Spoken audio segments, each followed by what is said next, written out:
आज मैं डीएनए की शुरुआत चाणक्य नीति में लिखी गई एक मशहूर बात से करना चाहता हूं। चाणक्य ने कहा था कि जिस शासक के पास सैन्य ताकत ना हो और खजाना भी खाली हो, उसे किसी शक्तिशाली राजा के यहां पर शरण ले लेनी चाहिए। वैसे तो पाकिस्तान भारत की हर बात से नफरत करता है, लेकिन हमें लगता है कि चाणक्य का यह वाक्य पाकिस्तान की पूरी विदेश नीति के केंद्र में है। पाकिस्तान के पास भारत से मुकाबला करने के लिए ना तो बड़ी सेना है और ना ही पैसा है, इसलिए पाकिस्तान ने चीन की शरण ले ली है। पाकिस्तान को लगता है कि भारत से युद्ध की स्थिति में चीन उसकी मदद करेगा, क्योंकि चीन पाकिस्तान से कहीं ज्यादा ताकतवर है। लेकिन आज हमने पाकिस्तान की इसी गलतफहमी को दूर करने का फैसला किया है। भारत के नए सेनाध्यक्ष जनरल बिपिन रावत ने आज यह साफ कर दिया है कि भारत की सेना चीन और पाकिस्तान से एक साथ लड़ने में सक्षम है। जनरल बिपिन रावत ने यह भी कहा है कि भारत की सेना बहुत कम समय में बॉर्डर पर पहुंचने की क्षमता रखती है। इतना ही नहीं, भारतीय सेना दुश्मन के इलाके में जाकर भी कार्रवाई कर सकती है। भारत के नए सेनाध्यक्ष ने ये सारी बातें जी न्यूज के संवाददाता कृष्ण मोहन मिश्रा को दिए एक इंटरव्यू में कही है। आज हमने भारत के नए सेनाध्यक्ष से जी न्यूज की बातचीत और तथ्यों के आधार पर भारत और पाकिस्तान की सेना का एक तुलनात्मक अध्ययन किया है। हमें लगता है कि पाकिस्तान का मीडिया चाहे तो एक बार फिर हमारे विश्लेषण का इस्तेमाल रिसर्च मटेरियल की तरह कर सकता है और इसकी एक सीडी चीन को भी दिखा सकता है।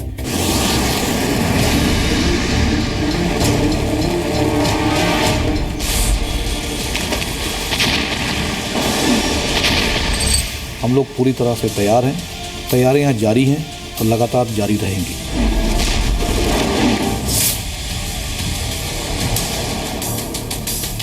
पाकिस्तान के आतंकवादियों के बाद वहां का मीडिया भी जी न्यूज का नियमित दर्शक बन गया है। जबकि पाकिस्तान के पास लंबी दूरी की मिसाइल के नाम जी न्यूज की पत्रकारिता के रेंज में पूरा पाकिस्तान आ गया है, इसलिए वहां का मीडिया जी न्यूज पर दिखाई जाने वाली रिपोर्टिंग को रिसर्च मटेरियल की तरह इस्तेमाल करने लगा है।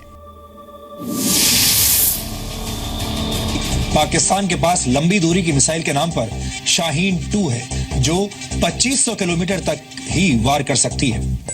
पाकिस्तान के परमाणु हमले से बचने के लिए Bharat anti missile defence system भी तैयार कर रहा है, जबकि पाकिस्तान के पास इस वक्त ऐसा कोई डिफेंस सिस्टम नहीं है। अगर पाकिस्तान भारत पर परमाणु हमला करके भारत के सभी परमाणु ठिकानों को नष्ट कर भी दे, तब भी भारत पाकिस्तान पर परमाणु हमला कर सकता है, क्योंकि भारत के पास सेकंड स्ट्राइक कैपेबिलिटी है। यानी भारत समुद्र से भी परमाणु पनडुब्बी के जरिए मिसाइल फायर करके पाकिस्तान को तबाह कर सकता है।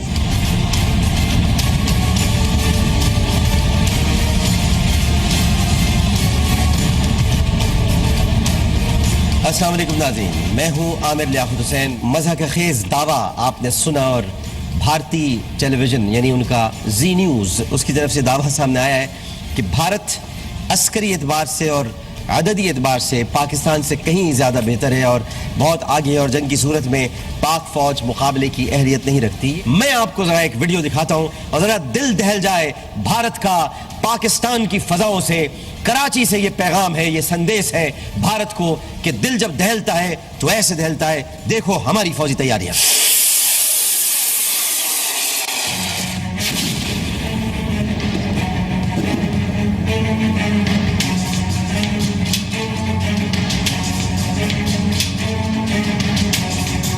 जंगे हथियारों से और सिपाहियों की तादाद से नहीं, जोश और जज्बे से लड़ी जाती है। भारतीय फौज इस जज्बे से आ रही है और पाक फौज का रोब उस पर तारी है। झूठ का टॉनिक पीकर जिंदा रहने वाले पाकिस्तान को सच का सिरप नहीं पचता, इसलिए इस एंकर ने जी न्यूज के दावों को गलत तो बताया, लेकिन ये एंकर भूल गया कि कुछ दिन पहले पाकिस्तान की धरोहर माने जाने वाले हाफिज सईद ने भी जी न्यूज को धमकी दी थी, और धमकी अक्सर डरे हुए लोग ही देते हैं। तुम सबको जी टीवी वालों और इंडिया के चैनलों वालों, इंशाअल्लाह तुम्हें पता चलेगा पाकिस्तान के फौजी जवान किस तरह इंतकाम लेते हैं। पाकिस्तान के गले में हार वाले इतने हार पड़ चुके हैं कि युद्ध के मैदान में टिकना पाकिस्तान के लिए नामुमकिन है। लेकिन पाकिस्तान को बार बार उसकी हैसियत याद दिलाना जरूरी हो जाता है।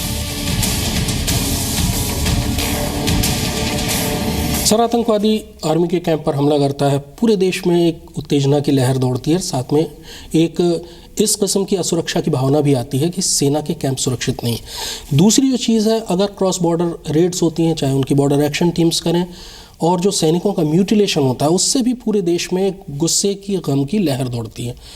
रक्षा मंत्री ने उड़ी हमले के बाद ये कहा था कि देश का मूड सरकार समझती है, और उसके बाद सर्जिकल स्ट्राइक्स हुई। सर, उसके बाद नगरोटा में भी हमला हो गया। आपको क्या लगता है सर कि जैसा आपने खुद भी कहा भी कि आतंकी से आगे बढ़ के सोचना पड़ेगा, टेरर कैंप्स वहाँ हैं, वहाँ से लोग आते हैं, एक सर्जिकल स्ट्राइक हुई, आपको लगता है कि ऐसे स्पेशल फोर्सेस की कार्रवाइयों की और ज़रूरत पड़ेगी, और ज़्यादा कड़वी दवा देनी पड़ेगी? मैं ये कहना चाहूँगा कि किस तरह की कार्रवाई की जाएगी उसके लिए हमने विचार विमर्श किया है, हमारी तैयारी भी है, लेकिन मैं ये ओपन फोरम में नहीं बताना चाहूँगा कि तैयारियाँ क्या हैं और अगली कार्रवाई किस प्रकार से हो सकती है। अगली कार्रवाई जब करने का अगर मौका मिलेगा तो हम करेंगे, और मैं आपको यकीन के साथ कह सकता हूँ कि हमें सफलता मिलेगी। यानी सर, सारे ऑप्शन खुले हैं। आप ये कहना चाहते हैं कि अगर कभी ऐसी नौबत आई, दोबारा इस तरह की हरकतें हुई, तो भारतीय सेना दोबारा भी ऐसी कार्रवाई करने के लिए हमेशा तैयार है? दोबारा ऐसी हरकत करने के लिए तैयार, मैं इस पे सहमत नहीं हूँ। ऐसी कार्रवाई होगी, लेकिन तरीका कुछ और होगा। इसलिए मैं ये यकीन करना चाहता हूँ कि मैं जो हूँ, सरहद के पार जो दुश्मन बैठा है उसको गेस मोड में रखना चाहूँगा। भारतीय सेना ने पिछले कई युद्धाभ्यासों में कोल्ड स्टार्ट का, जल्दी से जल्दी हमारी सेना तैनात हो जाए, वहाँ का अभ्यास किया, वैलिडेट हुए, उनकी चीज़ें हुई। सर, आज की तारीख में आपने सेना अध्यक्ष का काम संभाला है सर, क्या कह सकते हैं आप कि हम कितने तैयार हैं, कितनी जल्दी कार्रवाई के लिए तैयार हैं, कितनी जल्दी मोबिलाइज करने के लिए तैयार हैं अपनी फोर्सेस, कितने दिन या कितने घंटे में कि नोटिस पे हम कार्रवाई कर सकते हैं? कोल्ड स्टार्ट की जो हमारी डॉक्ट्रिन बनाई गई है उसको अब हम अमल करने में पूरी तरह से तैयार हैं। कितने दिन में हम लोग मोबिलाइज कर सकते हैं ये मैं ओपनली नहीं बताना चाहूँगा, लेकिन मैं ये बताना चाहूँगा कि हम जल्दी से जल्दी बॉर्डर पे डिप्लॉय हो सकते हैं और अपनी कार्रवाई शुरू कर सकते हैं। पाकिस्तान ये बात बहुत अच्छी तरह जानता है कि वो भारत के साथ युद्ध के मैदान में नहीं टिक सकता, इसलिए पाकिस्तान इन दिनों चीन की शरण में बैठा है। चीन के साथ आपने बताया बहुत अच्छे मैकेनिज्म हैं, लेकिन डिप्लोमेटिकल लेवल पे चीन बहुत ज़्यादा भारत के बारे में विरोध करता रहता है। 2 साल पहले सर फेस ऑफ देखा है, अभी आप चाइना के बॉर्डर को कैसे देखते हैं? और सर, माउंटेन स्ट्राइक कोर, उसकी स्थिति अभी क्या है? देखिए, जहाँ तक चीन का सवाल है, हर एक देश जो है अपनी जो स्ट्रैटेजी बनाता है वो अपने नेशनल इंटरेस्ट को देखकर अपनी स्ट्रैटेजी बनाता है। तो हमारा भी देश है, हमारे भी नेशनल इंटरेस्ट हैं, और उसके हिसाब से हम अपनी स्ट्रैटेजी बनाते हैं। जहाँ तक माउंटेन स्ट्राइक कोर का सवाल है, इसको रेज़ किया गया है, पूरी तरह से अभी रेज़ नहीं हुई है, लेकिन कार्रवाई जारी है। हम जानते हैं, सरकार जानती है कि अगर हमारे पास ये माउंटेन स्ट्राइक कोर आएगी तो इससे हमारी सैन्य क्षमता बढ़ेगी। हम सिर्फ ये नहीं कहना चाहते कि हम हर बार अपनी सरहद पे डिफेंसिव मोड में रहेंगे। अगर हमारे पास इस तरह की माउंटेन स्ट्राइक कोर आएगी तो हमारे पास अन्य ऑप्शंस उभरते हैं, और इसका जो मकसद है माउंटेन स्ट्राइक कोर का वो है कि इन ऑप्शंस को हासिल होने के लिए हमारी काबिलियत हो, ये बहुत ज़रूरी है। भारत ने अग्नि 5 और अग्नि 4 मिसाइलों की ताकत हासिल कर चीन को भी इशारों में समझा दिया है कि पाकिस्तान से व्यापारिक रिश्ते तो ठीक हैं, लेकिन अगर पाकिस्तान के कंधे पर रखकर भारत के खिलाफ बंदूक चलाई तो नतीजे अच्छे नहीं होंगे। अब पाकिस्तान की सेना, सरकार और मीडिया को तय करना है कि वो भारत के साथ अमन चाहते हैं या फिर भारत के दावों को युद्ध के मैदान में आजमा कर देखना चाहते हैं। कृष्ण मोहन मिश्रा के साथ ब्यूरो रिपोर्ट, जी मीडिया, दिल्ली। आप सब जानते ही होंगे कि पाकिस्तान में जी न्यूज बैंड है, यानी जी न्यूज पर प्रतिबंध लगा हुआ है, लेकिन इसके बावजूद वहां की सरकार, वहां के आतंकवादी और पाकिस्तानी मीडिया के पत्रकार छुप छुप कर जी न्यूज देखते हैं। पाकिस्तान का मीडिया जी न्यूज की खबरों को स्कैन कर रहा है और अपनी हैसियत का आईना खुद देख रहा है। वैसे पाकिस्तान के साथ साथ चीन के मीडिया की नजरें भी भारत पर लगी हुई हैं। हम ऐसा इसलिए कह रहे हैं क्योंकि पाकिस्तान के साथ साथ चीन की चिंता बढ़ाने के लिए भी आज हमारे पास एक खबर है, और ये खबर न्यूक्लियर सप्लायर्स ग्रुप यानी एनएसजी की सदस्यता से जुड़ी हुई है। और वो खबर यह है कि एनएसजी ने एक नया ड्राफ्ट प्रपोजल तैयार किया है जिससे भारत को एनएसजी की सदस्यता मिलने में आसानी हो जाएगी और पाकिस्तान इस रेस से बाहर हो जाएगा। अंतर्राष्ट्रीय कूटनीति की दुनिया में ये एक बड़ी खबर है, इसलिए आज इस खबर का एक विश्लेषण करना जरूरी है। एनएसजी के पूर्व अध्यक्ष राफेल मारियानो ग्रोसी ने उन देशों के लिए एक ड्राफ्ट फॉर्मूला तैयार किया है जो एनएसजी की सदस्यता लेना चाहते हैं और जिन्होंने न्यूक्लियर नॉन प्रोलिफरेशन ट्रीटी यानी एनपीटी पर हस्ताक्षर नहीं किए हैं। ऐसे देशों में भारत और पाकिस्तान भी शामिल हैं। अमेरिका के एक think tank arms control association के मुताबिक 2 पेज के इस ड्राफ्ट फॉर्मूला में 9 ऐसी शर्तें हैं जो भारत और पाकिस्तान जैसे देशों को पूरी करनी होंगी।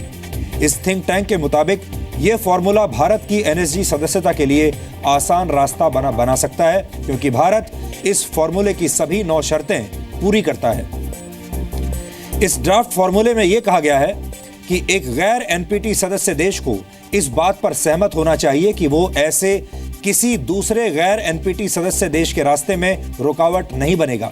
यानी एनएसजी की सदस्यता के लिए अप्लाई करने वाला देश किसी दूसरे देश की सदस्यता पर सवाल नहीं उठा सकता। पाकिस्तान भारत की सदस्यता पर सवाल उठाता रहा है जबकि भारत ऐसा नहीं करता। प्रस्ताव के मुताबिक नॉन एनपीटी देश इस बात की घोषणा करें कि वो सख्ती से एनएसजी के नियमों का वर्तमान और भविष्य में पूरी तरह से पालन करेंगे। इसमें यह भी लिखा है कि नए सदस्य अंतर्राष्ट्रीय परमाणु ऊर्जा एजेंसी के सामने ये घोषणा करें कि सिविल न्यूक्लियर टेक्नोलॉजी से मिलिट्री सेक्टर को कोई भी फायदा नहीं होगा और इस शर्त को भी भारत पूरा करता है। भारत ने एनएसजी की सदस्यता के लिए अमेरिका की मौजूदा ओबामा सरकार का पूरा समर्थन भी हासिल कर लिया था, लेकिन चीन के विरोध की वजह से भारत को यह मेंबरशिप नहीं मिल पाई थी। हालांकि अब अमेरिका में 20 जनवरी के बाद सरकार बदल जाएगी और डोनाल्ड ट्रंप अमेरिका के नए राष्ट्रपति बन जाएंगे। इसलिए अब डोनाल्ड ट्रंप की सरकार पर भारत को एनएसजी की सदस्यता दिलाने की जिम्मेदारी होगी। 12 मई 2016 को भारत ने औपचारिक तौर पर एक बार फिर एनएसजी में अपनी सदस्यता को लेकर आवेदन किया था। एनएसजी के 48 सदस्य देशों में से 47 ने भारत की सदस्यता का समर्थन किया था, लेकिन सिर्फ एक देश ने भारत की सदस्यता का विरोध किया था और वो देश था चीन। न्यूक्लियर सप्लायर्स ग्रुप के नियमों के मुताबिक अगर एनएसजी के सदस्य देशों में से एक भी देश किसी की सदस्यता का विरोध करता है तो एनएसजी की सदस्यता नहीं मिलती। यहां सवाल यह भी है कि भारत परमाणु अप्रसार संधि पर हस्ताक्षर क्यों नहीं करना चाहता। परमाणु हथियारों का विस्तार रोकने और परमाणु तकनीक के शांतिपूर्ण ढंग से इस्तेमाल को बढ़ावा देने के लिए परमाणु अप्रसार संधि का प्रस्ताव लाया गया था और इसका उद्देश्य परमाणु हथियारों को उन 5 देशों तक ही सीमित रखना था जो ये स्वीकार करते थे कि उनके पास परमाणु हथियार मौजूद हैं। ये 5 देश थे अमेरिका, सोवियत संघ, चीन, ब्रिटेन और फ्रांस। इनमें से सोवियत संघ के टूटने के बाद रशिया ने उसकी जगह ले ली। ये एक तरह की मोनोपोली यानी एकाधिकार है और भारत लंबे समय से इस परमाणु एकाधिकार की आलोचना करता रहा है और यही वजह थी कि वर्ष 1974 में भारत ने शांतिपूर्ण परमाणु परीक्षण किया था, जिसके बाद भारत जैसे किसी और देश को परमाणु परीक्षण करने से रोकने के लिए न्यूक्लियर सप्लायर्स ग्रुप का गठन किया गया था। अगर भारत ने एनपीटी पर नॉन न्यूक्लियर वेपन स्टेट के तौर पर हस्ताक्षर कर दिए होते तो वो कभी परमाणु परीक्षण नहीं कर पाता। एनपीटी के तहत भारत को परमाणु संपन्न देश की मान्यता नहीं दी गई है, जो इसके दोहरे मापदंड को दर्शाती है। इस संधि के तहत परमाणु शक्ति संपन्न राष्ट्र उसे ही माना गया है जिसने 1 जनवरी 1967 से पहले परमाणु हथियारों का निर्माण और परीक्षण कर लिया हो और इसी आधार पर भारत को यह दर्जा अंतर्राष्ट्रीय स्तर पर हासिल नहीं हुआ क्योंकि भारत ने अपना पहला परमाणु परीक्षण 1974 में किया था। भारत ये चाहता है कि उसे एक परमाणु हथियार संपन्न देश माना जाए और यही वजह है कि भारत ने एनपीटी पर हस्ताक्षर नहीं किए हैं और इस वजह से भारत गैर परमाणु हथियार संपन्न देशों की श्रेणी में अभी भी आता है। भारत की सदस्यता को लेकर चीन की असली परेशानी एनपीटी पर हस्ताक्षर करना नहीं है बल्कि कुछ और है और ये एक ऐसा छिपा हुआ सच है जिसके बारे में भी आज पूरे देश को पता होना चाहिए। असल में चीन ये नहीं चाहता कि भारत एनएसजी का सदस्य बनने के बाद आसानी से दूसरे देशों से यूरेनियम और नई परमाणु तकनीक ले सके। चीन ये भी नहीं चाहता कि भारत को न्यूक्लियर ट्रेड ग्रुप में जगह मिले, साथ ही वो भारत को न्यूक्लियर कंपोनेंट्स का एक्सपोर्ट करने से भी रोकना चाहता है। चीन जानता है कि अगर भारत एनएसजी का सदस्य बन जाता है तो एनएसजी का सदस्य होने के नाते यूनाइटेड नेशंस सिक्योरिटी काउंसिल के लिए उसकी दावेदारी और मजबूत हो जाएगी। इसलिए भी वो भारत का विरोध कर रहा है।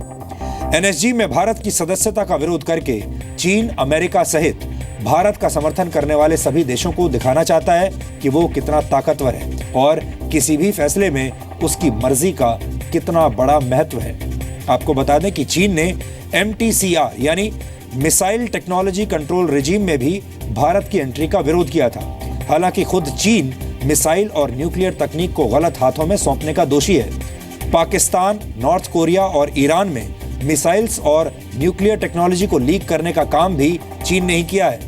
1986 में चीन के वैज्ञानिकों ने पाकिस्तान की मदद करना शुरू किया था। चीन ने उस दौर में पाकिस्तान को 10 परमाणु हथियार बनाने के लिए न्यूक्लियर टेक्नोलॉजी का ट्रांसफर किया था। China nuclear energy industry corporation ने पाकिस्तान को खासतौर पर डिजाइन किए गए 5000 रिंग मैग्नेट्स दिए थे। इन मैग्नेट्स का इस्तेमाल परमाणु हथियारों से जुड़ी तकनीक विकसित करने में होता है और इन घटनाओं का जिक्र कई किताबों में भी किया जा चुका है। पाकिस्तान किसी भी देश की सेहत के लिए हानिकारक है। ये बात चीन को जितनी जल्दी समझ में आ जाए उतना अच्छा है। वैसे अब चीन को भी पाकिस्तान के चरित्र पर शक होने लगा है। मार्च 2016 में चीन के जुआर इलाके में एक आतंकवादी हमला हुआ था। चीन की जांच एजेंसियों ने पता लगाया कि इस हमले में कुछ पाकिस्तानी छात्रों का भी हाथ था। ये छात्र चीन की शिंगजियांग मेडिकल यूनिवर्सिटी में पढ़ाई कर रहे थे। चीन के मीडिया ने इस खबर को दबाने की कोशिश की, लेकिन चीन इस ब्लास्ट से जुड़े तथ्यों को चाहकर भी छिपा नहीं पाया।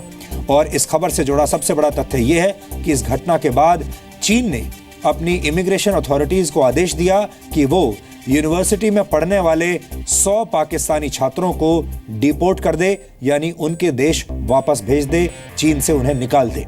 चीन में आतंकवादी हमलों के लिए जिम्मेदार संगठन ईस्ट तुर्किस्तान इस्लामिक मूवमेंट यानी ETIM के कई सदस्य पाकिस्तान में ही छिपे हुए हैं। ETIM के सदस्यों को पाकिस्तान के आतंकवादी संगठन हमला करने की ट्रेनिंग भी दे रहे हैं। चीन अच्छी तरह से जानता है कि पाकिस्तान दोस्तों की पीठ में छुरा मारने के लिए बदनाम है, छुरा घोंपने के लिए बदनाम है, लेकिन भारत के साथ शक्ति संतुलन बनाए रखने की जिद उसे पाकिस्तान से दूर नहीं होने देती।